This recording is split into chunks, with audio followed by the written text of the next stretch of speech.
সবাইকে স্বাগত জানাচ্ছি আমার আজকের অনলাইন ক্লাসে।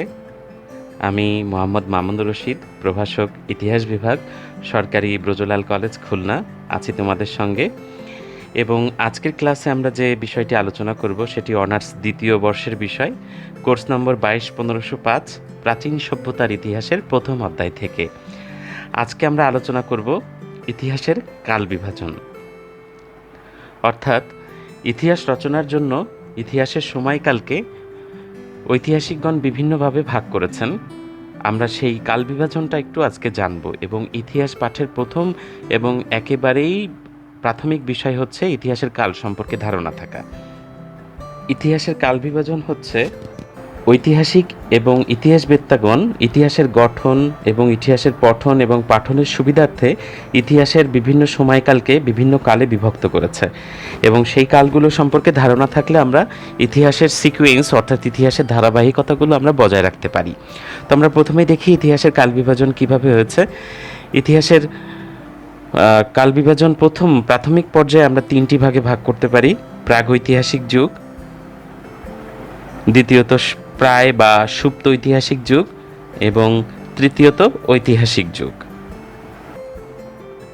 প্রাগৈতিহাসিক যুগ হচ্ছে, প্রাগৈতিহাসিক যুগ বলতে আমরা এমন একটি সুদীর্ঘ সময়কালকে বুঝি যার সূচনা হয় পৃথিবীতে মানুষের বসতি স্থাপনের সময় হতে এবং শেষ হয় আজ থেকে প্রায় 7,000 বছর পূর্বে। অন্যভাবে বলা যায়, যীশু খ্রিস্টের জন্মের 5,000 বছরের পূর্বে যখন মানুষ লিখন পদ্ধতির আবিষ্কার ও নগরভিত্তিক সভ্যতার গোড়াপত্তন করে, সে সময়কালকে প্রাগৈতিহাসিক যুগ বলে অভিহিত করা হয়। অর্থাৎ মানুষ যখন পৃথিবীতে এসেছে, অর্থাৎ মানুষের যখন জন্ম হয়েছে পৃথিবীতে, সেই সময়কাল থেকে আগুনের আবিষ্কার বা মানুষের বসবাস বা লিখিত লেখনীর আবিষ্কার হওয়া পর্যন্ত সময়কালকে প্রাগৈতিহাসিক যুগ হিসেবে অভিহিত করা যায়। প্রায় বা সুপ্ত ঐতিহাসিক যুগ, এই যুগকে ঐতিহাসিকগণ প্রোটো হিস্টোরিক এইজ বলা হয় এটাকে, এবং ঐতিহাসিকগণ এই যুগটাকে বলছে এমন একটি সময়, অর্থাৎ আমরা জানি যে কি আমরা বিভিন্ন যে ঐতিহাসিক নিদর্শনগুলো রয়েছে বা সভ্যতা সম্পর্কে আমরা ধারণা পেয়েছি, সেই সভ্যতাগুলোতে কিছু লিখনী আবিষ্কৃত হয়েছে। যে সকল সভ্যতার লিখনী বা তাদের চিত্রকলা এগুলো আবিষ্কার করা গিয়েছে সেগুলো ঐতিহাসিক যুগ বা প্রাগৈতিহাসিক যুগের, সেগুলোকে আমরা ঐতিহাসিক যুগ বলছি। প্রাগৈতিহাসিক যুগের পরবর্তীতে যে সকল সভ্যতার লিখনী আবিষ্কৃত হয়েছে সব কিছুই আছে, কিন্তু মানুষ পাঠোদ্ধার করতে পারেনি। অর্থাৎ আমরা এখনও যে সকল সভ্যতার বিভিন্ন লিখনী এবং তাদের কার্যক্রম সম্পর্কে সুস্পষ্ট ধারণা আবিষ্কার করতে পারিনি, সেগুলোকে প্রায় বা সুপ্ত ঐতিহাসিক যুগ বলা হচ্ছে। এগুলোকে আমরা প্রাগৈতিহাসিক যুগ বলতে পারি না, কারণ যেহেতু তাদের লেখনী আবিষ্কৃত হয়েছে, তারা সমাজবদ্ধ হয়েছে, তারা আগুনের আবিষ্কার করেছে, তারা বিভিন্ন রকম সমাজ, সভ্যতা এবং কৃষ্টি কালচারের চর্চা করেছে, কিন্তু যেহেতু তাদের লেখনী আবিষ্কার করতে আমরা পারিনি, সেজন্য তাদের সম্পর্কে আমরা বিস্তারিত ধারণা রাখি না। এজন্য তাদেরকে আমরা ঠিক ঐতিহাসিক যুগেও বলতে পারছি না, আবার প্রাগৈতিহাসিক যুগের সভ্যতাও বলতে পারছি না। সেই সভ্যতাগুলোকে সুপ্ত বা প্রায় ঐতিহাসিক যুগ বলা হচ্ছে। যেমন আমরা আমাদের সিন্ধু সভ্যতা, যেটি ভারতীয় উপমহাদেশের সভ্যতা, সেই সভ্যতার কিন্তু আমরা তাদের লেখনী কিন্তু এখনও আমরা আবিষ্কার করতে পারিনি। এই জন্য সিন্ধু সভ্যতাকে এই প্রায় বা সুপ্ত ঐতিহাসিক যুগ বলা হচ্ছে। এরপরে আসি ঐতিহাসিক যুগ। সাধারণত প্রোটো ঐতিহাসিক যুগের পর যে যুগের সূচনা হয়, অর্থাৎ ঐতিহাসিক যুগ বলে অভিহিত করা হয়েছে তাকে, ঐতিহাসিক যুগকে যথাযথভাবে মানব সভ্যতার যুগ বলা হয়। ঐতিহাসিক যুগে মানুষ বন্যতা পরিত্যাগ করে প্রকৃত সভ্যতার জন্ম দিয়েছে। এ যুগের উল্লেখযোগ্য বৈশিষ্ট্যগুলোর মধ্যে রয়েছে উন্নত সভ্যতার সবগুলো বৈশিষ্ট্য। যেমন এই সময় মানুষ লেখনীর আবিষ্কার করেছে, মানুষ আইন সহ বিভিন্ন রকম আধুনিক যুগের, প্রায় আধুনিক যুগের সবগুলো মানে আবিষ্কার বা সবগুলো চর্চার প্রাথমিক দিকটা এই ঐতিহাসিক যুগে আমরা দেখতে পারি। তো আমরা ইতিহাসের কাল বিভাজনে আমরা ইতিহাসকে প্রধানত তিনটি ভাগে ভাগ করেছি: এক প্রাগৈতিহাসিক যুগ, দুই প্রায় বা সুপ্ত ঐতিহাসিক যুগ এবং তিন ঐতিহাসিক যুগ। আমরা এবার একটু দেখি প্রাগৈতিহাসিক যুগ বা প্রি হিস্টোরিক এইজ। আমি আগেই বলেছি, আগুনের আবিষ্কার, লেখনীর আবিষ্কারের আগে, মানব সভ্যতার পূর্ণাঙ্গ বিকাশের আগে মানুষ যখন বসবাস করেছে, অর্থাৎ সেই মানুষের জন্ম থেকে শুরু করে একেবারেই কি বলে লেখনীর আবিষ্কার হওয়া আগ পর্যন্ত মানুষ যেভাবে বসবাস করেছে সেই সময়টাকে আমরা প্রাগৈতিহাসিক যুগ বলছি। তো প্রাগৈতিহাসিক যুগকে আবার 3টি ভাগে ভাগ করা হয়েছে। আমরা একটু প্রাগৈতিহাসিক কালের ছবি দেখতে পাচ্ছি। আমরা প্রাগৈতিহাসিক কালে দেখতে পাচ্ছি যে কাঠি দিয়ে আগুন ধরানোর চেষ্টা করা হচ্ছে, এবং আমরা কিছু গুহাচিত্র দেখতে পাচ্ছি যেখানে মানুষ আসলে এগুলো কিন্তু পাওয়া গিয়েছে এবং সত্য সেই প্রাগৈতিহাসিক কালে এরকম ছবি আঁকিয়েছে মানুষ হাত দিয়ে, চেষ্টা করেছে তারা তাদের অবস্থান বোঝানোর জন্য। আর প্রাগৈতিহাসিক যুগে আসলে মানুষ তখনও আগুনকে নিয়ন্ত্রণে আনতে পারেনি। আগুনকে মানে আমরা যেরকম এখন ম্যাচ ব্যবহার করছি কিংবা আগুন ধরে রাখার বিভিন্ন পদ্ধতি জানি, কিন্তু সেই সময় আসলে মানুষ আগুনের আবিষ্কার করতে পেরেছে, কিন্তু খুব সুন্দর কোনো পদ্ধতির মাধ্যমে আগুনকে ধরে রাখা বা আগুনকে জ্বালানোর ব্যবস্থা তারা তখনও করতে পারেনি। আমরা প্রাগৈতিহাসিক যুগের বিভাজনটা একটু দেখি। প্রাগৈতিহাসিক যুগকে প্রথমত ভাগ করা হয়েছে 3টি ভাগে। প্রথমটি হচ্ছে পুরোপলীয় যুগ বা প্যালিওলিথিক এইজ বা পুরোপলীয় যুগ। প্রাগৈতিহাসিক যুগের প্রথম দিকের সময়কাল পুরোপলীয় যুগ বা পুরাতন প্রস্তর যুগ নামে পরিচিত। পুরোপলীয় যুগে যেসব পাথর ব্যবহার করা হতো বা পাথরের যে সকল অস্ত্র শস্ত্র বা দ্রব্যাদি ব্যবহার করা হতো সেগুলো ছিল স্থূল, অমসৃণ এবং অমার্জিত। অর্থাৎ মানুষ তখনও পাথরকে ভেঙে নিজেদের পছন্দ মতো কোনো আকৃতি তারা তখন দিতে পারতো না। এই প্রাগৈতিহাসিক যুগের প্রথম দিকে মানুষ ন্যাচারাল পাথর যেভাবে পেত সেটাকেই তাদের প্রয়োজন অনুযায়ী ব্যবহার করত, এবং এই সময়টাকে বলা হচ্ছে প্রস্তর যুগ বা পুরাতন প্রস্তর যুগ। দ্বিতীয় ভাগটি রয়েছে মধ্যপলীয় যুগ বা মেসোলিথিক এইজ। প্রায় 10,000 বছর পূর্বে পৃথিবীতে বরফের যুগের পরিসমাপ্তি ঘটে। বরফ যুগের পরিসমাপ্তির পর এবং নবপলীয় যুগের পূর্বে মানব সভ্যতার যে স্বতন্ত্র বৈশিষ্ট্যের সূচনা হয় তা মধ্যপলীয় যুগ নামে পরিচিত। অন্যভাবে বলা যায় পুরোপলীয় ও নবপলীয় যুগের মধ্যবর্তীকালে অপেক্ষাকৃত স্বল্প সময়কালের স্থায়ী বিশিষ্ট যে যুগের সূচনা হয় তা মধ্যপলীয় যুগ নামে পরিচিত। এ দুই যুগের মধ্যবর্তী সময়ে মধ্যপলীয় যুগের সময়কালের ব্যাপ্তি ধরা হয় মোটামুটি 10,000 খ্রিস্টপূর্বাব্দ পর্যন্ত থেকে 7,000 খ্রিস্টপূর্বাব্দ পর্যন্ত। এই যুগকে অনেকে আবার মেসোলিথিক বা মধ্যপ্রস্তর যুগ নামেও আখ্যায়িত করেছেন। অর্থাৎ তখন মানুষ কিছুটা একদম পরিপূর্ণভাবে পাথরকে, মসৃণ পাথরকে তারা তাদের মতো করে ব্যবহার করতে শেখেনি, কিন্তু কিছুটা তারা নবপলীয় যুগের মতো কিছুটা তারা পাথরকে ভেঙে ব্যবহার করতে শিখেছে। এবং এই সময়টা আসলে প্রাচীনকালের ইতিহাস কিন্তু স্পেসিফিকভাবে বলা যায় না যে এই সময় থেকে ঠিক এই সময়টাই মধ্যপলীয় যুগ বা পূর্ব প্রস্তর যুগ বা পুরাতন প্রস্তর যুগ এরকম বলা যায় না, অনুমান করা হয় বৈশিষ্ট্যের ভিত্তিতে। আমরা প্রাগৈতিহাসিক যুগের শেষের দিকে যেটি দেখছি সেটি হচ্ছে 3 নম্বর ভাগ, অর্থাৎ নবপলীয় যুগ বা নিওলিথিক এইজ। এটি খুবই গুরুত্বপূর্ণ, মানব সভ্যতার ইতিহাসের জন্য গুরুত্বপূর্ণ একটি সময়। প্রাগৈতিহাসিক যুগের মধ্যে নবপলীয় যুগকে মানব সভ্যতার প্রকৃত ভিত সংস্থাপনের যুগ বলে অভিহিত করা হয়। এ যুগে মানুষের জীবনধারা বা বেঁচে থাকার প্রধান অবলম্বন ছিল পাথর এবং পাথরের তৈরি হাতিয়ার।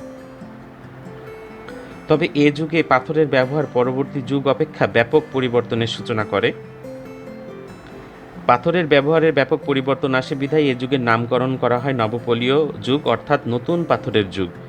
এ যুগে মানুষ পাথরকে নতুনভাবে করায়ত্ত করে এবং অপেক্ষাকৃত উন্নত, মসৃণ এবং ধারালো অস্ত্র তারা তৈরি করতে শিখে যায়। এছাড়াও কৃষিকাজ সহ নানাভাবে পাথরকে সার্থক রূপে ব্যবহার করতে তারা এই সময় শুরু করে। এভাবে প্রাগৈতিহাসিক যুগে মানুষের জীবনে পাথরের ব্যবহারের উপর ভীষণভাবে নির্ভরশীল ছিল, এবং এই নবপলীয় যুগে তারা পাথরের আবিষ্কার, অর্থাৎ পাথরকে ভেঙে নিজেদের প্রয়োজনে ঘরবাড়ি তৈরি, অস্ত্রপাতি তৈরি সহ বিভিন্ন কাজে তারা পাথরকে ব্যবহার করতে তারা শিখে যায়। নবপলীয় যুগটি একটু বেশি গুরুত্বপূর্ণ এই কারণ নবপলীয় যুগের পরবর্তীতেই কিন্তু মানুষ অনেক কিছু শিখে যায়, এবং এই সময় একটি বিপ্লব কিন্তু সাধিত হয় যেটাকে নবপলীয় বিপ্লব বলা হয়। আমরা সেই বিষয়টি নিয়ে পরের ক্লাসে আলোচনা করব। এবং এই নবপলীয় বিপ্লবের সময় কিন্তু বা এই নবপলীয় যুগের শেষের দিকেই কিন্তু মানুষ পশুপালন, তারপরে হচ্ছে ব্যাপক আকারে কৃষি ভিত্তিক চাষাবাদ শুরু করে। সেই সাথে তারা পোশাক পরিচ্ছদ তৈরি করা এবং বিনিময় প্রথা সহ বিভিন্ন কিছু কিন্তু তারা তখন চালু করতে শুরু করে দেয়। তো এই ছিল প্রাগৈতিহাসিক যুগের কাল বিভাজন। প্রাগৈতিহাসিক যুগকে আমরা প্রধানত 3টি ভাগে ভাগ করেছি: পুরোপলীয় যুগ, মধ্যপলীয় যুগ এবং নবপলীয় যুগ। এরপরে আমরা দেখব প্রায় বা সুপ্ত ঐতিহাসিক যুগ বা প্রোটো হিস্টোরিক এজ। এই বিষয়টি আমি আগেই আলোচনা করেছি। আমরা এখানে 2টি ছবি দেখতে পাচ্ছি, 3টি ছবি দেখতে পাচ্ছি। এই ছবিগুলো দিয়ে আসলে প্রাচীনকালের বিভিন্ন সভ্যতায় তারা লেখার চেষ্টা করেছে, তারা লিখে গেছে, তাদের মনের ভাব প্রকাশ করার চেষ্টা করেছে। কিন্তু আধুনিক যুগের কোনো বিজ্ঞানীগণ, ভাষাতত্ত্ববিদগণ তারা এখনও এই লেখনীগুলো আবিষ্কার করতে না পারায় ওই সভ্যতাগুলোর বিস্তারিত কিন্তু জানা অসম্ভব হয়ে গেছে, অনুমান করতে হচ্ছে। এ কারণে এটাকে সুপ্ত বা প্রায় ঐতিহাসিক যুগ বলা হচ্ছে। যেহেতু এটা ডিসকভার করা সম্ভব হয়নি, সেহেতু এটাকে আমরা ঐতিহাসিক যুগ বলতে পারছি না। আবার যেহেতু এ সময় লিখনির আবিষ্কার হয়ে গেছে, মানুষ সমাজবদ্ধ হয়ে বসবাস করছে, অর্থাৎ ঐতিহাসিক যুগের সবগুলো বৈশিষ্ট্য এখানে বিদ্যমান, সেজন্য তাকে আমরা প্রাগ ঐতিহাসিক যুগও বলতে পারছি না। পরবর্তীতে আমরা দেখতে পাই ঐতিহাসিক যুগ বা হিস্টোরিক এজ। আসলে মানব সভ্যতার বিকাশের মূল সময়টাই কিন্তু এখান থেকে শুরু হয়েছে। আমরা ঐতিহাসিক যুগে আমরা দেখতে পাচ্ছি এখানে গ্রিক সভ্যতার নিদর্শন এবং আমরা দেখতে পাচ্ছি হায়ারোগ্লিফিক্স অর্থাৎ মিশরীয় সভ্যতার লেখনী যেটি আবিষ্কৃত হয়েছে। তো ঐতিহাসিক যুগকে আবার কয়েকটি ভাগে ভাগ করা হয়েছে, আমরা একটু সেটা দেখে নিই। প্রথমত প্রাচীন যুগ বা অ্যানশিয়েন্ট এজ, যেটা আমরা সবসময় ব্যবহার করে থাকি। প্রাচীনকালের মানুষ বা প্রাচীন যুগের বৈশিষ্ট্য বা বলে এই জিনিসটা অনেক প্রাচীনকালে ছিল। সেই ঐতিহাসিকগণ আসলে প্রাচীন যুগ বলতে কি বুঝিয়েছেন সেটা আমরা একটু দেখি। ঐতিহাসিক যুগের সূচনাকাল থেকে যে যুগের গণনা শুরু হয়েছে তাকে প্রাচীন যুগ বলা হয়। যীশু খ্রিস্টের জন্মের আনুমানিক প্রায় 5000 বছর পূর্বে মানুষ যখন লিখন পদ্ধতি আবিষ্কার করেছে, যখন ইতিহাস রচনার জন্য অলিখিত উপাদানের পাশাপাশি যথেষ্ট পরিমাণ লিখিত উপাদানও পাওয়া যায় এবং নগর গড়ে তোলার মাধ্যমে মানুষ নতুনভাবে জীবনযাপন শুরু করেছে, তখন থেকে প্রাচীন যুগের সূচনা হয়েছে। অর্থাৎ মানুষের লেখনী আবিষ্কৃত হয়েছে, মানুষ সমাজবদ্ধভাবে বসবাস করতে শিখেছে এবং তারা লিখিত অলিখিত উপাদানের পাশাপাশি বিভিন্ন লিখিত উপাদান হিসেবে ইতিহাসকে রচনা করার চেষ্টা করেছে। সেই সময়টাকেই আমরা ঐতিহাসিক যুগের প্রাচীন যুগ বলে অভিহিত করছি। যদি আমরা ইউরোপের ইতিহাসে দেখি তাহলে আমরা দেখব 476 খ্রিস্টাব্দের আগ পর্যন্ত প্রাচীন যুগ বলা হচ্ছে। ঐতিহাসিক যুগের দ্বিতীয় ভাগটি আমরা একটু আলোচনা করব এখন, মধ্যযুগ বা মেডিভাল এজ। এই মেডিভাল এজ বা মধ্যযুগ সাধারণভাবে ঐতিহাসিকগণ যুগের দ্বিতীয় পর্যায়কে মধ্যযুগ বলে অভিহিত করেছেন। অন্যান্য যুগের মতো মধ্যযুগও কোনো বিশেষ সময় বা সন তারিখের উপর ভিত্তি করে নির্ধারণ করা যায়নি। আমি আগেই বলেছি, স্পেসিফিক কোনো সনকে বা নির্দিষ্ট তারিখকে বলা যায় না যে এটার থেকে নতুন কোনো যুগ শুরু হচ্ছে, বরং সেই বৈশিষ্ট্যগুলো দেখে, অর্থাৎ যুগ পরিবর্তন হয়েছে সেটা ধরা যায় তার বৈশিষ্ট্যগুলো দেখে। সেই বৈশিষ্ট্যগুলো যেই তারিখ থেকে অনুমান করা হয় সেই তারিখকেই বলা হয়ে থাকে বা সেই সময়কালকে, সেই সালকে বলা হয় যে নতুন যুগের সূচনা হয়েছে। মধ্যযুগটাও ঠিক তেমনই। প্রাচীন যুগের চেয়ে কিছু উন্নত ও ব্যতিক্রমী যুগ নির্ধারণী স্বতন্ত্র বৈশিষ্ট্যের উপর ভিত্তি করে মধ্যযুগকে প্রাচীন ও আধুনিক যুগ হতে পৃথক করা হয়েছে। বস্তুত 476 খ্রিস্টাব্দে জার্মান বর্বরদের আক্রমণে যখন রোমান সভ্যতার পতন ঘটে, তখন থেকে মধ্যযুগের সূচনা হয়েছে ইউরোপে এবং 1453 সালে কনস্টান্টিনোপল পতনের মধ্য দিয়ে মধ্যযুগের পরিসমাপ্তি ঘটে। তাহলে আমরা ইউরোপের একটা ধারণা পাচ্ছি ইউরোপ সম্পর্কে। ইউরোপ মহাদেশে আমরা দেখেছি যে সেই লেখনীর আবিষ্কার থেকে শুরু করে 476 খ্রিস্টাব্দে জার্মানদের আক্রমণ পর্যন্ত রোমান সভ্যতায়, সেই সময়টাকে আমরা বলছি প্রাচীনকাল। আর মধ্যযুগ বলছি সেই রোমানদের উপর বর্বর জার্মানদের আক্রমণ 476 খ্রিস্টাব্দ থেকে শুরু করে দ্বিতীয় মেহমেদ যখন কনস্টান্টিনোপল আক্রমণ করেছে 1453 সালে, সেই সময়টিকে আমরা বলছি ইউরোপের মধ্যযুগ। এরপরের যে ভাগটি রয়েছে সেটি হচ্ছে ঐতিহাসিক যুগের তৃতীয় ভাগটি হচ্ছে আধুনিক যুগ বা মডার্ন এজ। সাধারণভাবে ঐতিহাসিক যুগের সর্বশেষ পর্যায়কে আধুনিক যুগ বলা হচ্ছে। আধুনিক যুগের শেষ দিকে ইতিহাসের বৈশিষ্ট্যে এমন কিছু অভিনবত্ব, মৌলিকত্ব দেখা যায় যে যার ফলে মধ্যযুগ থেকে এর পরবর্তীকালের ইতিহাসকে নতুন নামে পর্যালোচনা করা অত্যাবশ্যক হয়ে পড়ে। অর্থাৎ আমরা প্রাচীনকালের যে বৈশিষ্ট্যগুলো দেখেছি আমরা 476 খ্রিস্টাব্দের পর থেকে আমরা দেখেছি সেই প্রাচীনকালের বৈশিষ্ট্য থেকে মানব সভ্যতা পরিবর্তিত হয়েছে ইউরোপে। সেজন্য আমরা সেই সময়কাল থেকে মধ্যযুগ হিসেবে গণনা শুরু করেছি। ঠিক 1453 সালের পর থেকে আমরা দেখছি ইউরোপে ঠিক মধ্যযুগীয় চিন্তা চেতনা বা তার সেই ঐতিহাসিক বৈশিষ্ট্যগুলো কিন্তু আর নেই। নতুন নতুন বৈশিষ্ট্যগুলো এসেছে, যার জন্য 1453 সালের পর থেকে ইউরোপের সভ্যতাকে বা ইউরোপের ওই সময়টাকে নতুন হিসেবে, নতুন কোনো কাল হিসেবে গণনা করা শুরু করতে হয়েছে, যেহেতু নতুন নতুন বৈশিষ্ট্য এসেছে। আর সেই ভিত্তিতেই কিন্তু এই যুগটিকে নাম দেওয়া হয়েছে আধুনিক যুগ। 1453 খ্রিস্টাব্দে কনস্টান্টিনোপলের পতনের পর থেকে ইউরোপে আধুনিক যুগের সূচনা ঘটে। আর বাংলাদেশের আধুনিক যুগের সূচনা হয় 1757 খ্রিস্টাব্দের পলাশী যুদ্ধের পর থেকে। এ থেকে বোঝা যায় আধুনিক যুগেও পৃথিবীর সব প্রান্তে একই সাথে শুরু হয়নি। অর্থাৎ আমি যেটি বলছিলাম, আমরা ইউরোপে 476 খ্রিস্টাব্দে বলছি মধ্যযুগের সূচনা হচ্ছে, ঠিক সেই সময় কিন্তু আমরা বাংলাতে বা ভারতে বলতে পারি না, কিংবা চায়নাতে বলতে পারি না যে একই সাথে মধ্যযুগের সূচনা হয়েছে। মধ্যযুগের সূচনা, প্রাচীন যুগের সূচনা কিংবা আধুনিক যুগের সূচনা এক এক স্থানে এক এক বৈশিষ্ট্যের উপরে এক এক সময়ে হয়েছে। আমরা এই বিষয়টি নিয়ে পরে আমরা একটা তুলনামূলক পার্থক্য আমি দেখাবো ক্লাসের শেষের দিকে। তবে আপাতত আমরা এটা ধারণা করছি, আমি ইউরোপ দিয়ে তোমাদেরকে ঐতিহাসিক যুগের ধারণা দিয়েছি যে বৈশিষ্ট্যের ভিত্তিতে ঐতিহাসিকগণ কাল বিভাজন করেছেন। সেক্ষেত্রে আমরা প্রধানত 3টি ভাগ দেখেছি, সেটি হচ্ছে প্রাগৈতিহাসিক যুগ, প্রায় বা সুপ্ত ঐতিহাসিক যুগ এবং ঐতিহাসিক যুগ। আর ঐতিহাসিক যুগের আমরা প্রধানত 3টি ভাগ দেখলাম, সেটি হচ্ছে প্রাচীন যুগ, মধ্যযুগ এবং আধুনিক যুগ। তবে ইদানিংকালে আমরা আধুনিক যুগকালের অর্থাৎ 1453 সাল থেকে ইউরোপের যে বৈশিষ্ট্য হয়েছে, এখন কিন্তু সেই বৈশিষ্ট্যগুলো অনেকটাই পরিবর্তিত হয়েছে এবং সেই পরিবর্তন কিন্তু সারা পৃথিবীতেই আমরা লক্ষ্য করতে পারছি। এই জন্য ঐতিহাসিকগণ নতুন একটি যুগের ধারণা করছেন, যেটাকে আধুনিক যুগকে ভাগ করে দেখানো হয়েছে। অর্থাৎ আধুনিক যুগে নতুন একটি ফরম্যাট এসেছে, সেটির নাম হচ্ছে উত্তর আধুনিক যুগ বা পোস্ট মডার্ন এজ।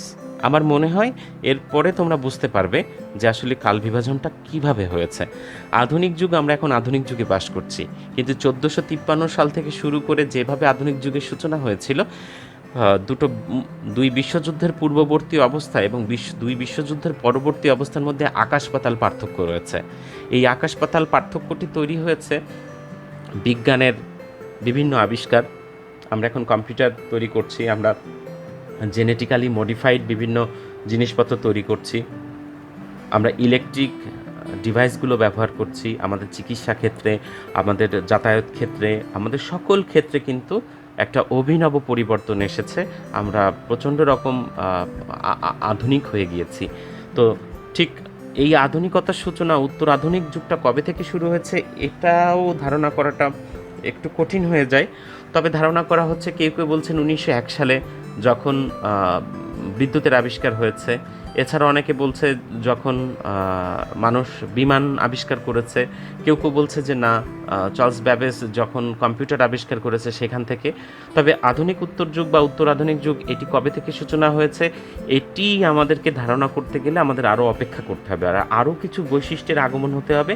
তখন ঐতিহাসিকগণ উত্তর আধুনিক যুগ কবে থেকে শুরু হয়েছে তার একটা টাইম ফ্রেম দিতে পারবে। তবে আমরা কিন্তু একদম স্পষ্ট এটা বলতে পারছি, আধুনিক যুগের মধ্যে আমরা 2টা যুগ দেখতে পাচ্ছি। একটা হচ্ছে আধুনিক যুগ এবং উত্তর আধুনিক যুগ। অর্থাৎ দ্বিতীয় বিশ্বযুদ্ধ হওয়ার আগ পর্যন্ত পৃথিবীতে একরকম সিস্টেম বা একরকম প্রযুক্তির ব্যবহার, এক ধরনের সমাজ ব্যবস্থা, রাজনৈতিক ব্যবস্থা ছিল। কিন্তু আমরা দেখতে পাচ্ছি যে দ্বিতীয় বিশ্বযুদ্ধের পরবর্তী পর্যায়ে কিন্তু পৃথিবীতে অন্যরকম অর্থনৈতিক, রাজনৈতিক, সামাজিক বা ধর্মীয় অবস্থা তৈরি হয়েছে। সেজন্য আমরা এই সময়কালটাকে আমরা পোস্ট মডার্ন এজ হিসেবে উল্লেখ করতে পারছি। আমরা এক নজরে একটু দেখব ইতিহাসের কাল বিভাজন। আমরা প্রথমেই ইতিহাসের কাল বিভাজনকে ভাগ করেছিলাম 3টি ভাগে: প্রাগৈতিহাসিক যুগ, তারপরে হচ্ছে প্রায় বা সুপ্ত ঐতিহাসিক যুগ এবং ঐতিহাসিক যুগ। এরপরে আমরা প্রাগৈতিহাসিক যুগকে 3টি ভাগে ভাগ করেছি: পুরোপলীয় যুগ, মধ্যপলীয় যুগ এবং নবপলীয় যুগ। প্রায় বা সুপ্ত ঐতিহাসিক যুগকে আমরা কোনো ভাগ করিনি, কারণ এটা সম্পর্কে আমরা বিস্তারিত জানি না। যদি কখনো তাদের লেখনী বা তাদের বিস্তারিত চিত্রকলা আমরা আবিষ্কার করতে পারি তাহলে হয়তো তাদের সম্পর্কে জানবো, এবং সেগুলো আর তখন প্রায় বা সুপ্ত থাকবে না, সেগুলো হয়তো ঐতিহাসিক যুগে চলে আসবে। ঐতিহাসিক যুগকে আমরা প্রধানত 3টি ভাগে ভাগ করেছি: প্রথমত প্রাচীন যুগ, দ্বিতীয়ত মধ্যযুগ এবং তৃতীয়ত আধুনিক যুগ। আধুনিক যুগকে আবার নতুন করে আরেকটি ভাগ করেছি, সেটি হচ্ছে উত্তর আধুনিক যুগ বা পোস্ট মডার্ন এজ। এই ছিল ইতিহাসের কাল বিভাজন। অর্থাৎ ইতিহাসের কাল বিভাজন কিন্তু কখনোই নির্দিষ্ট সনকে দিয়ে হয় না। আমি আবারও বলছি, ঐতিহাসিকগণ ইতিহাসের কাল বিভাজন করেছেন বিভিন্ন বৈশিষ্ট্যের ভিত্তিতে। অর্থাৎ যদি পূর্ববর্তী কোনো যুগের কোনো বৈশিষ্ট্য পরিবর্তিত হয়ে নতুন কোনো আধুনিক বৈশিষ্ট্য বা উন্নততর বৈশিষ্ট্য এসেছে, তখন তাকে নতুন যুগ হিসেবে অভিহিত করা হয়েছে। এই জন্য ইতিহাসের কাল বিভাজন পৃথিবীর সব স্থানে একই সাথে আসেনি। আমরা একটু ইতিহাসের কাল বিভাজনের তুলনামূলক বৈশিষ্ট্যটা একটু দেখব, যে বৈশিষ্ট্যের ভিত্তিতে কিভাবে হয়।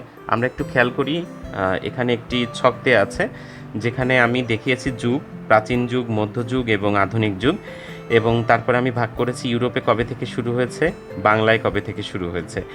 অ্যানশিয়েন্ট এজ বা প্রাচীন যুগ যদি আমরা দেখি, ইউরোপে প্রাচীনকাল থেকে একেবারে 476 খ্রিস্টাব্দ পর্যন্ত, অর্থাৎ রোমান সভ্যতায় বর্বর জার্মানদের আগ পর্যন্ত সময়কালকে প্রাচীন যুগ বলা হচ্ছে। অর্থাৎ প্রাচীন যুগ স্টে করেছে ইউরোপে 476 খ্রিস্টাব্দ পর্যন্ত।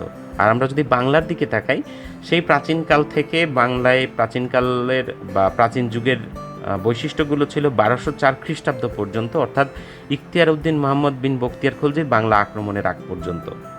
তাহলে আমরা দেখতেই পাচ্ছি যে প্রাচীনকালের পরিসমাপ্তিও কিন্তু ইউরোপ এবং বাংলাতে একই সময়ে আসেনি। যেখানে 476 খ্রিস্টাব্দে ইউরোপ মধ্যযুগে গিয়েছে, সেখানে প্রাচীনকাল থেকে সেখানে বাংলার মধ্যযুগ আসতে সময় লেগেছে মুসলমানদের আগমন আগ পর্যন্ত, অর্থাৎ 1204 খ্রিস্টাব্দ পর্যন্ত। আমরা মেডাইভাল এজ যদি দেখি, মধ্যযুগ, আমরা ইউরোপে মধ্যযুগ দেখছি 476 খ্রিস্টাব্দ থেকে শুরু করে 1453 খ্রিস্টাব্দ পর্যন্ত, অর্থাৎ বর্বর জার্মানদের আক্রমণ রোমান সভ্যতার উপরে সেই সময় থেকে সুলতান দ্বিতীয় মেহমেদ অর্থাৎ সেকেন্ড মেহমেদের আক্রমণ 1453 সালে কনস্টান্টিনোপলে, সেই সময় পর্যন্ত সময়কে আমরা বলছি ইউরোপের মধ্যযুগ। অর্থাৎ মুসলমানরা যখন কনস্টান্টিনোপল আক্রমণ করেছে, সেই সময়টাকে আমরা মধ্যযুগের পরিসমাপ্তি বলছি ইউরোপে। অন্যদিকে মুসলমানরা যখন বাংলায় এসেছে 1204 খ্রিস্টাব্দ থেকে, সেই সময়টাকা থেকে আমরা বলছি মধ্যযুগের সূচনা, এবং এটি 1765 সাল ইংরেজদের দেওয়ানি লাভ পর্যন্ত। এই সময়টাকে আমরা বলছি বাংলার মধ্যযুগ। যেখানে 1453 খ্রিস্টাব্দে বাংলায় ইউরোপে মধ্যযুগের শেষ হয়েছে, সেখানে আমরা 1765 সাল পর্যন্ত দেখছি বাংলায় মধ্যযুগ বিদ্যমান রয়েছে। আধুনিক যুগ যদি আমরা ইউরোপে দেখি, আধুনিক যুগে ইউরোপে আমরা দেখছি 1453 খ্রিস্টাব্দ থেকে বর্তমান সময় পর্যন্ত আমরা আধুনিক যুগ দেখতে পাচ্ছি ইউরোপে। আর বাংলাতে আমরা দেখেছি 1765 সালে, অর্থাৎ যখন থেকে ইংরেজরা ক্ষমতা নিয়েছে, অর্থাৎ দেওয়ানি লাভ করেছে, সেই সময় থেকে এখন পর্যন্ত আমরা বাংলার আধুনিক যুগ দেখতে পাচ্ছি। তবে ওই যে আধুনিক উত্তর যুগের ভাগটি আমি এখানে দেখাইনি, কারণ এ বিষয়ে ঐতিহাসিকগণ এখনও পর্যন্ত কোনো সুনির্দিষ্ট সিদ্ধান্তে পৌঁছাতে পারেননি। তবে যেহেতু আধুনিক উত্তর যুগের বিভিন্ন বৈশিষ্ট্য বিদ্যমান, সেই বিষয়ে যখন ঐতিহাসিকগণ একেবারে নির্দিষ্ট হতে পারবেন, তখন আমরা হয়তো ইতিহাসের এই কাল বিভাজনে নতুন করে আরেকটি স্পেসিফিক কাল বিভাজন আমরা দেখতে পাবো বা যুগের সূচনা করতে পারবো, সেটি হবে পোস্ট মডার্ন এজ। তো নিশ্চয়ই বোঝা যাচ্ছে যে ইতিহাসের কাল বিভাজন কেন গুরুত্বপূর্ণ, এবং খুব সুন্দরভাবে আমরা যদি খেয়াল করি যে প্রাচীনকালে কীরকম সভ্যতা ছিল। প্রাচীনকালে ইউরোপের সভ্যতা ছিল দাস নির্ভর, এবং তারা বিভিন্ন রকম প্রকৃতির পূজা করত, তারা বিভিন্ন রকম দেবদেবী এগুলোর পূজা করত, এটা ছিল তাদের ধর্মীয় বিশ্বাস, এবং তাদের অর্থনীতি ছিল কৃষি নির্ভর, এবং তাদের রাজনীতি ছিল রাজা বা ক্ল্যান প্রধান, তাদের গোষ্ঠী প্রধান বা তাদের যে অঞ্চলে বাস করত তাদের প্রধানরা। আর মধ্যযুগে এসে আমরা দেখি, প্রাচীন যুগে আরও দেখেছি বিভিন্ন সভ্যতার মধ্যে তারা বসবাস করেছে, যেমন রোমান, গ্রিক, এই সভ্যতাগুলোতে তারা থেকেছে ইউরোপে। আর মধ্যযুগে এসে আমরা দেখি যে সেই রোমান সভ্যতার পতনের মধ্য দিয়ে ইউরোপে মধ্যযুগে যেটি হয়েছে জমিদারি প্রথা, অর্থাৎ সে সময় ম্যানর প্রথা, তারপর হচ্ছে সামন্ত প্রথা, এই প্রথাগুলোর উত্থান ঘটেছে অর্থনীতিতে। রাজনীতিতে তাদের পরিবর্তন এসেছে, রাজনীতিতে তারা ওই যে একটা নির্দিষ্ট সম্রাটের অধীনে না থেকে ক্ষুদ্র ক্ষুদ্র রাজ্য এসেছে, এবং সেই রাজাদের যেমন স্প্যানিশ রাজা, ফ্রান্সের রাজা, ইংল্যান্ডের রাজা, অর্থাৎ যেগুলো আগে প্রাচীনকালে সমগ্রটাই ছিল হচ্ছে রোমানদের অধীনে, মধ্যযুগে এসে সেই বৈশিষ্ট্যটা সেখানে চেঞ্জ হয়েছে। এবং মধ্যযুগে এসে আমরা যেটা দেখছি যে তারা যে আগে রোমান ধর্মে বিশ্বাস করতো, বিভিন্ন দেবদেবীর ধর্মে বিশ্বাস করতো, সেখান থেকে তারা বেরিয়ে এসেছে। কিন্তু মধ্যযুগে আমরা এসে দেখছি সেখানে তারা খ্রিস্টিয়ান ধর্মের একটা ব্যাপক প্রসার হয়েছে। তারা বিভিন্ন দেবদেবী বা বিভিন্ন প্রাকৃতিক শক্তিতে বিশ্বাস ছেড়ে দিয়ে তারা খ্রিস্টিয়ান ধর্মে এসে দীক্ষিত হয়েছে। এবং এই সময় আমরা দেখতে পাচ্ছি বিভিন্ন রকম কৃষি যন্ত্রপাতির আবিষ্কার হয়েছে। এবং এই সময় দাস প্রথা একটা বিশেষ ভূমিকা রেখেছে, অর্থাৎ দাসদেরকে দিয়ে ম্যানরের মধ্যে কাজ করিয়ে নেওয়া এবং একজন সামন্ত প্রভুর আন্ডারে থাকা, এটি ছিল মধ্যযুগের বিশ্বাস। এবং মধ্যযুগে কিন্তু আমরা একটু ধর্মভীরু জাতি দেখতে পাচ্ছি ইউরোপে। সবাই ইউরোপের বিভিন্ন ইউরোপে যে চার্চ এবং যে পোপ ছিল তাদের কথা মতো তারা চলেছে। আধুনিক যুগে এসে কিন্তু আমরা দেখছি এটা সম্পূর্ণ চেঞ্জ হয়ে গিয়েছে। তারা ইউরোপে জাতীয়তাবাদী আন্দোলন হয়েছে, ইউরোপে গণতান্ত্রিক আন্দোলন হয়েছে, ডেমোক্রেসি আনার চেষ্টা করা হয়েছে। ধর্মের ক্ষেত্রে আমরা দেখেছি যে খ্রিস্টিয়ান ধর্মের প্রভাব রয়েছে, তবে সেখানে মুসলমানরাও ব্যাপক প্রভাব বিস্তার করেছে। এবং সেই সাথে তারা মধ্যযুগে যে ধর্মান্ধ একটা পরিবেশ ছিল, আধুনিক যুগে এসে আমরা দেখেছি সেখান থেকে বেরিয়ে আসার জন্য ধর্ম সংস্কার আন্দোলন হয়েছে। নতুন নতুন আবিষ্কার তারা করেছে, তারা কম্পাস আবিষ্কার করেছে। এবং তারা রাজনীতির ক্ষেত্রে এই যে কলোনিয়ালিজম বা উপনিবেশবাদ তৈরি হয়েছে। অর্থাৎ প্রাচীনকাল থেকে মধ্যযুগ থেকে আধুনিক যুগ, এই তিনটা ক্ষেত্রেই কিন্তু বিভিন্ন বৈশিষ্ট্যের পার্থক্য রয়েছে। এই বৈশিষ্ট্যের পার্থক্যর ভিত্তিতেই কিন্তু ইতিহাসের কালবিভাজন হয়ে থাকে। তো এই ছিল আমার আজকের ক্লাস। ইতিহাসের কাল বিভাজন সম্পর্কে যদি তোমাদের কোনো প্রশ্ন থাকে তবে তোমরা আমাকে করতে পারো। সেক্ষেত্রে এই ভিডিওটির নিচে যে কমেন্ট বক্স রয়েছে সেইখানে তোমরা প্রশ্ন করতে পারো, আমি চেষ্টা করব তোমাদের উত্তর দিতে। তবে আমার অনুরোধ থাকবে, তোমরা যদি আজকে আমার এই ক্লাসটি করার পরে একটু নিজেরা বাসায় পড়াশোনা করো, তাহলে আমার মনে হয় তোমাদের কোনো প্রশ্ন থাকবে না, তোমরা ইতিহাসের কাল বিভাজন সম্পর্কে বিস্তারিত জানতে পারবে। তো আজকে এ পর্যন্তই। সবাই ভালো থাকবে, সুস্থ থাকবে এবং সাবধানে থাকবে। ধন্যবাদ।